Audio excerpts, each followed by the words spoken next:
Nós temos a Rússia, você imagina algo que se estende de leste a oeste, né? Um país que tem 8 fusos horários, né?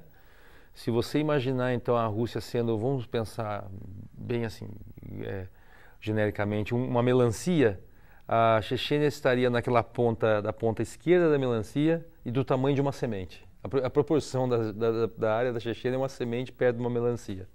Hoje É o qual é a mínimo. população dela? 1 milhão de habitantes. Antes da guerra era 1 milhão, agora deve estar chegando em 1 milhão de novo. Porque deve muita estar gente morreu. provavelmente uma cidade do tamanho de Campinas, mais ou menos. Não, a região, a Chechênia mesmo, é uma república que tem 100 quilômetros de norte-sul e mais ou menos 80 de leste-oeste. É uma região pequena, né? Deve ter fazenda no Mato Grosso que deve ter esse tamanho, né? Com certeza. A capital Grozny tem, à época da guerra, tinha 500 mil habitantes.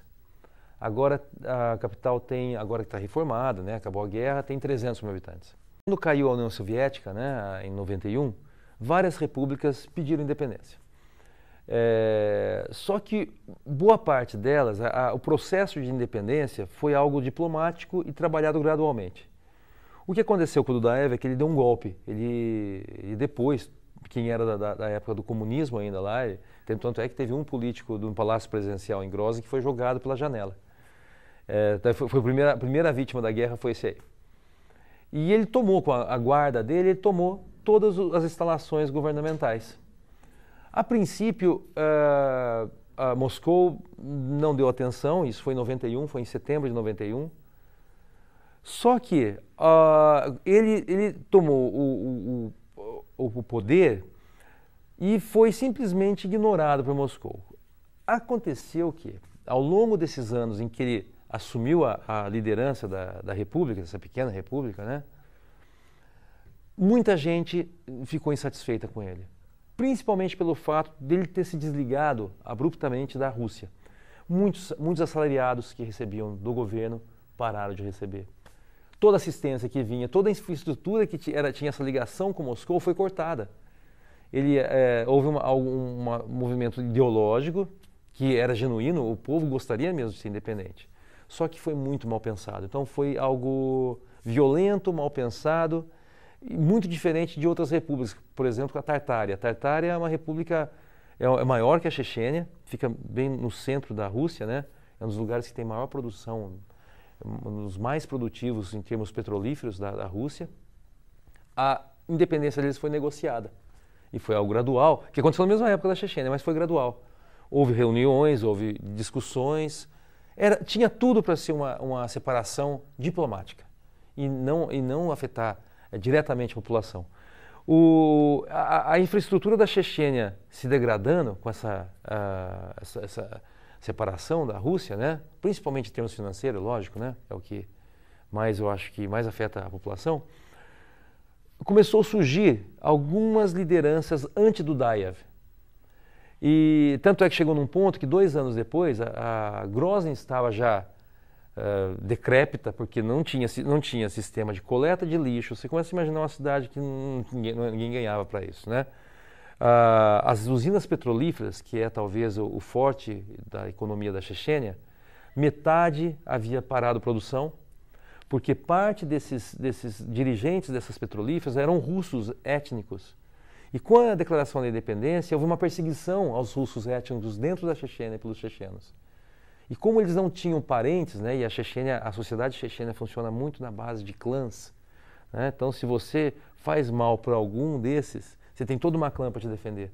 Agora, se você está lá como um russo, né, só a sua família, na Chechênia, se alguém te assalta, te rouba a sua casa, você não tem para quem correr. Não adianta ir na polícia, porque a polícia também é ligada às clãs, né? Então houve uma perseguição muito grande aos russos étnicos, né? Eles tiveram que simplesmente abandonar a república. Bem, essa milícia, né, você teve 3 principais líderes que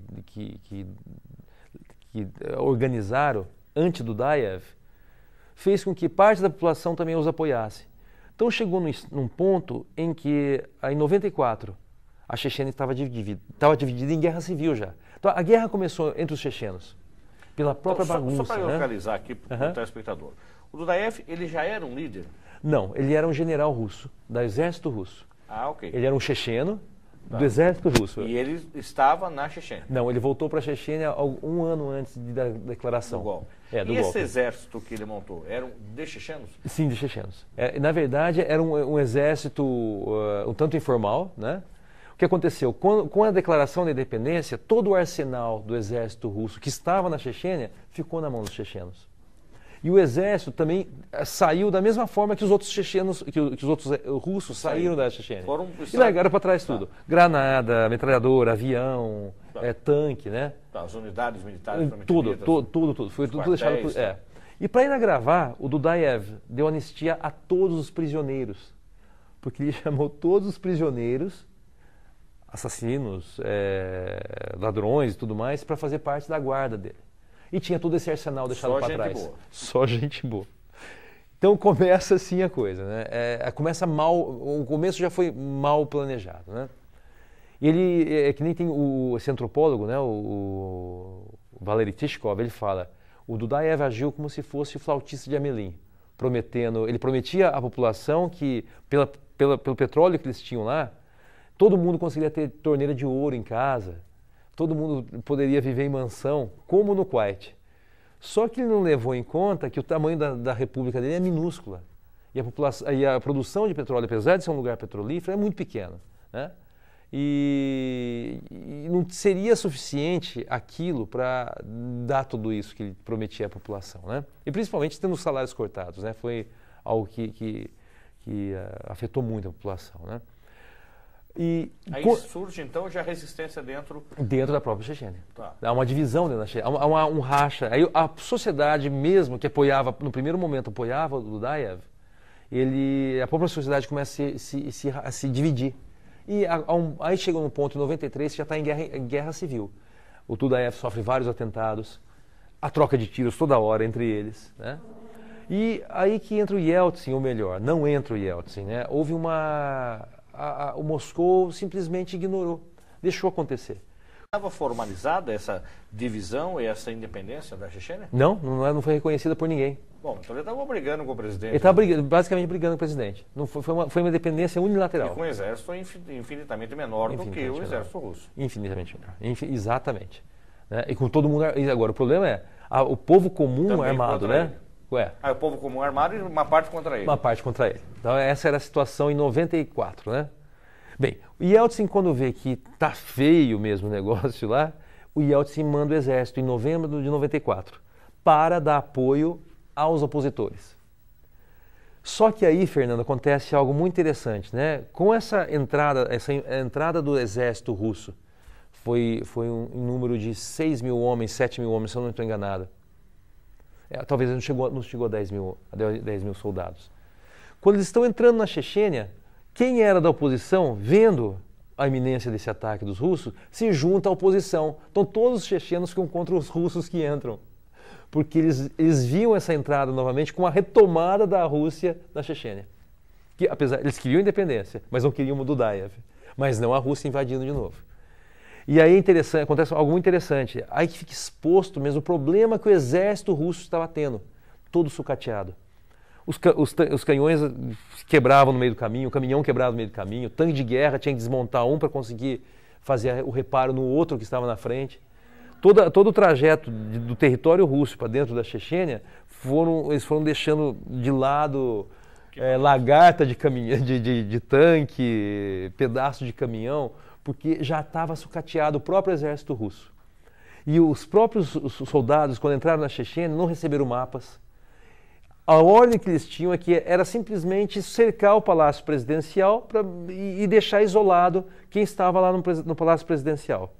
Eles nunca imaginavam que teria uma resistência tão forte da guarda do Dudaev junto aos civis também, alguns civis que se mobilizaram com as armas deixadas.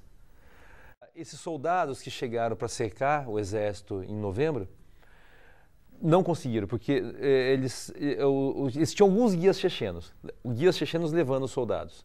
Na hora que começou os tiros, os guias sumiram. E eles não sabiam para onde ir. Sem mapa, sem nada. Sem mapa, sem nada. Foram todos presos. Até que não houve tantas baixas. Houve, claro, uma centena de mortes lá, mas da parte russa não foram tantos soldados mortos. Eles foram simplesmente presos. presos, colocados em ônibus e mandados de volta para a Rússia. Mas isso feriu um pouco o brio do Yeltsin, né? Ele decide fazer uma invasão. Então, a invasão da Chechênia começa a partir da segunda semana de dezembro de 94 e culmina com a entrada de um exército com um número muito maior na capital Grozny em 31 de dezembro de 94, na virada do ano aí para 95, né? Mais uma vez, o exército despreparado, sem mapa, eles caem no mesmo erro. Erra de novo. Tá. Com muito mais homem. Só que aí foi muito mais sangrento, porque na entrada tinha uma tática chechena. Quando os canhões começaram a entrar pelas avenidas principais de Grozny, eles entraram pelo centro, pegando ruas pequenas. Nessa fileira que estava na rua, os chechenos ficavam nos prédios, muitos prédios, aqueles prédios soviéticos, né, de até 8, 9 andares, tinham atiradores chechenos em cima e nos porões. Eles acertavam o primeiro canhão, o primeiro tanque da fila, e esse tanque explodia.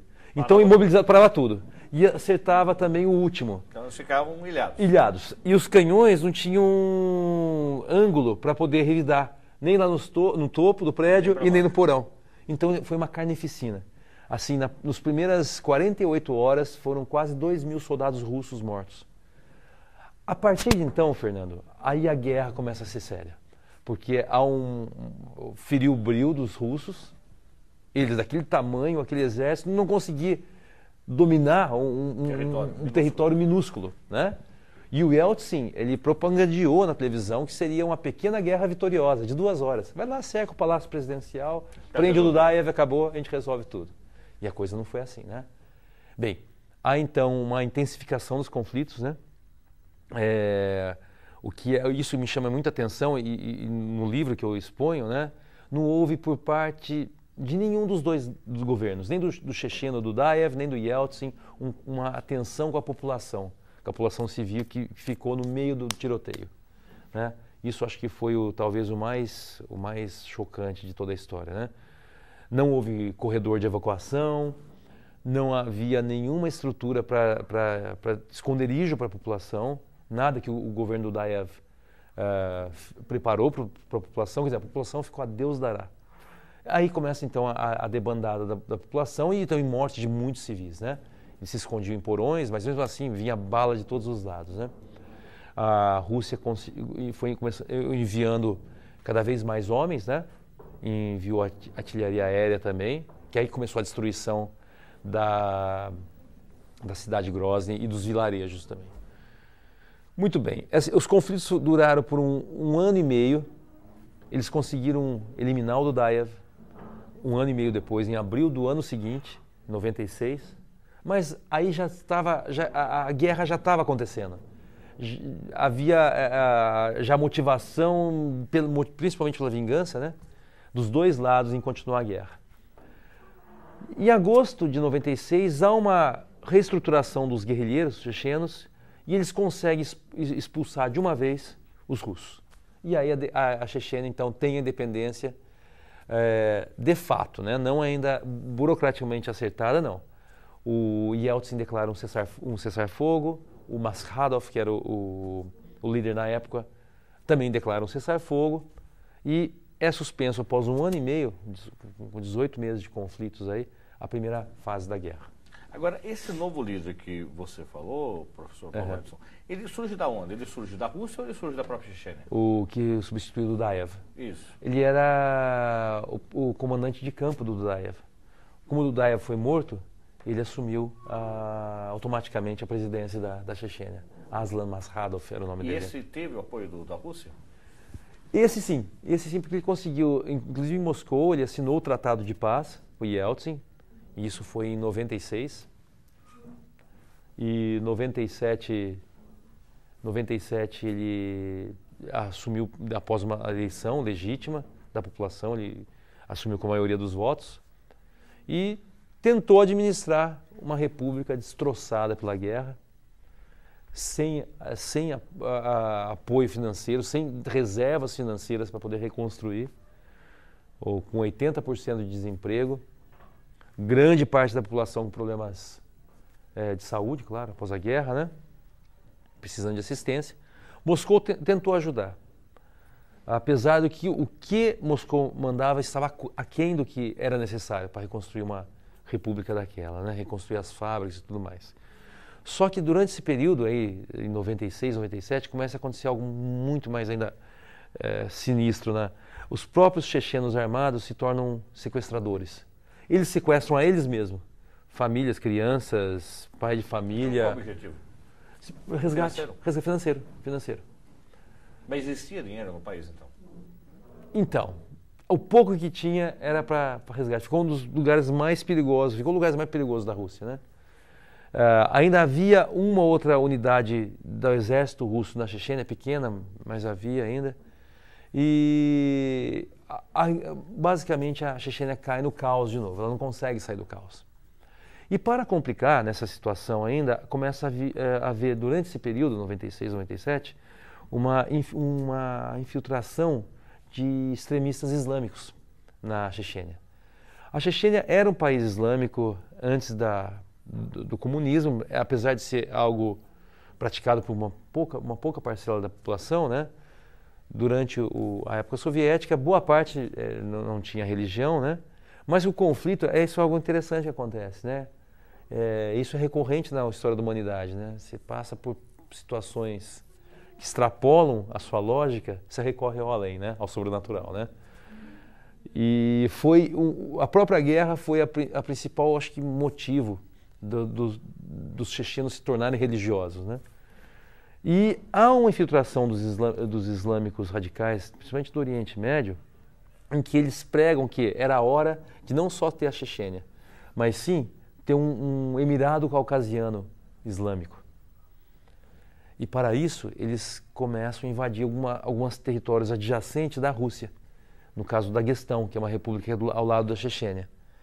E esses ataques são encabeçados por dois líderes, o Hatab, que é um jordaniano, que se juntou às guerrilhas chechênias, e o Basayev, que era o principal líder checheno da guerrilha também. E vem apoio financeiro e armas vinha, soldados, formação de tropa? Não veio tanto quanto é divulgado por alguns autores que diz que tem ligação forte com a Al-Qaeda. Não chega a ser tão forte a esse ponto. Mas é forte a ponto de poder estabelecer centros de treinamentos na Chechênia. E também, em termos de armas, chega alguma coisa. Mas ainda o que tinha muito na Chechênia era o arsenal deixado lá atrás, antes da guerra. E jovens sem perspectiva, não tinham onde trabalhar. Era o principal alvo desse grupo, desse exército islâmico aí, né? E não só eles mantêm esse exército dentro da Chechênia, mas como isso que é o agravante. Eles começam a fazer alguns ataques em vilarejos vizinhos no Daguestão, que é a república que fica a leste da Chechênia, né? Isso começa novamente a incomodar Moscou. E há um aumento nesses conflitos, né? Alguns embates com o exército russo que está na divisa. Talvez se ele não tivesse, se esses dois guerrilheiros, principalmente, tivessem feito esses ataques, talvez não tivesse acontecido, né, essa invasão. A gente é difícil falar o C na história, né, supor na história. Mas acontece uma Segunda Guerra. Agora, essa fonte de pesquisa, professor, vamos lá. Então, o telespectador está entendendo, né? O assunto é extremamente pertinente, interessante, a gente vai se envolvendo em querer saber os detalhes de como é que isso ocorre. E surgem autores durante esse período, jornalistas, a população escreve, e isso acaba sendo compilado em livros, que o senhor falou que teve acesso a mais de 50, fora inúmeros documentários e contato, inclusive, com chechenos através de e-mail. Então, esse material todo, ele amarra um no outro ou eles são isolados e aí coube ao senhor, na hora de escrever o livro, fazer essa junção e montar as crônicas? Exatamente. Eu costurei. E foi um trabalho delicioso de fazer, sabe? Apesar do tema ser pesado, mas foi algo muito gratificante, porque são vozes diferentes falando, né? Tanto é que eu consegui achar, isso foi um dos grandes achados que eu tive, um diário de uma civil que ficou escondida no porão durante as guerras, né? E era um diário desconhecido, né? E eu nem lembro como é que eu cheguei, foi através de pesquisa. E eu vou então intercalando a narrativa de militares, de guerrilheiros e do civil. Então eu acabo construindo uma narrativa tridimensional, sendo o mesmo acontecimento sendo contado por guerrilheiro, pelo militar e pelo civil também, né? Algumas vezes são contraditórios, né? Até as informações dadas aí, mas é interessante. Tem um caso interessante em 2000 em que eu acabei elegendo 2 personagens principais, né? Que são os que mais que tem, acho que talvez as 2 narrativas mais ricas de todas que eu consegui. É o soldado Arkady Babchenko e o médico checheno Hassan Bayev. O Arkady, ele é soldado russo, né? Ele está numa situação de um ataque a um vilarejo e é o vilarejo em que está o médico. O médico está operando na mesa de cirurgia e ele está lá atrás, nas redondezas, mandando a bomba para a comunidade. E os 2 vão contando o que vai acontecendo. Então você vê dentro das paredes o que está acontecendo no hospital e fora o que está acontecendo também no pântano. E essas informações estavam em pontos diferentes. Sim, foram 2 livros diferentes. Chama-se um cirurgião sob fogo, que é o do médico, e o outro chama-se A Guerra de um Soldado. Eu acredito que eles nunca se encontraram na vida, né? Pelo que eu levantei da história de cada um deles. Hoje o checheno, o médico, ele é refugiado nos Estados Unidos, né? Ele mora em Boston. Ele teve que sair da guerra. Porque como ele operava os 2 lados, ele cuidava dos 2, ele cuidava de soldado ferido e de guerrilheiro ferido, ele foi ameaçado de morte pelos 2 lados. É uma coisa muito maluca, sabe? Tanto é que o livro dele é um cirurgião sob fogo, né? E se chama, o primeiro título é o Juramento, né? O Juramento de Hipócrates, né? Que você tem que atender quem for, né? Independente de raça, credo, religião, nacionalidade, né? E ele fazia exatamente, ele seguia o juramento à risca. A narrativa dele é sensacional. Os apuros que ele passa, e o soldado também, os apuros que eles passam em situações, um mais dentro, claro, do contexto russo e outro mais dentro do contexto checheno, elas acabam se encontrando, né? E eu acho que o leitor acaba se apaixonando pelos 2, sabe? E claro, e muitos jornalistas que estavam lá também me serviram como fonte excelente para narrativas também.